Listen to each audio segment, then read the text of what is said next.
আসসালামু আলাইকুম রহমতুল্লাহ। আপনারা সবাই কেমন আছেন?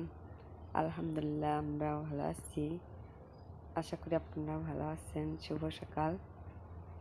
আপনাদের কাছে আজকে আমি একটা ভিডিও নিয়ে আসলাম। কালকে বিকালবেলা আমরা নার্সারিতে গেছিলাম, তো কী কী গাছ এনেছি, কোথায় লাগিয়েছি, সেই কথাগুলো শেয়ার করার জন্য। যাই হোক, কালকে বিকালে আমি গেছিলাম, এই গাছগুলো নিয়ে এসেছি।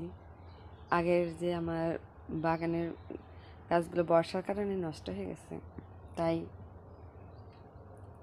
কালকে আবারও নতুন করে গাছ নিয়ে আসলাম। তো নার্সারিতে এখনও সেরকম কালেকশন আসেনি, হয়নি, কারণ প্রতিবারে জানুয়ারি ফেব্রুয়ারি মাসে গাছ নিয়ে আসি। তো এবার আমরা আগেই গেছি, আগে যাওয়ার কারণে গাছগুলো সব ছোট ছোট। তো আমার ফুল বাগানটা তো ফাঁকা পড়ে আছে, তাই আমি ছোট ছোট গাছগুলাই নিয়ে আসলাম। এই যে এগুলো লাগাইছি, যে হাইব্রিড গাঁদা ফুল, এটা এগুলো পুতলিকা, কত ছোট দেখেন। এই ফুলটার নাম কেউ জেনে থাকলে আমাকে বলবেন, আমি জানি না এর নাম কি। ভালো লেগেছে তাই নিয়ে এসেছি। এই ফুলটার নামও কি আমি জানি না, জানলে আপনারা আমাকে কমেন্ট করে বলে যাবেন, আমার জানা হয়ে যাবে। ওটা হচ্ছে চন্দ্রমল্লিকা, এভাবে।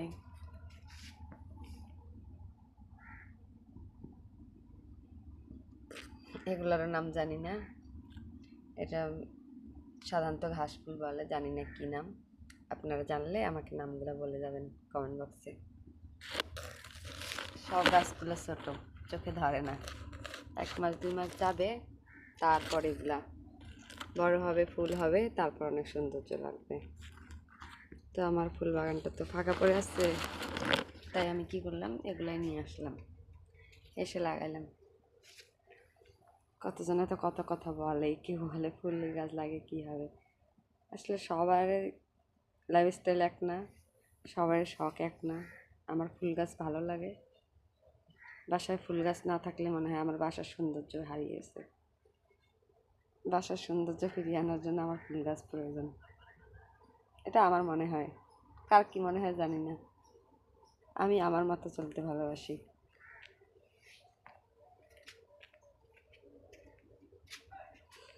আমি ভালোবাসি, আমার হাজব্যান্ড ভালোবাসে, আমার হাজব্যান্ড নিজে নার্সারিতে আমার সাথে যায়, যে আমরা দুজনেই পছন্দ করে নিয়ে আসি।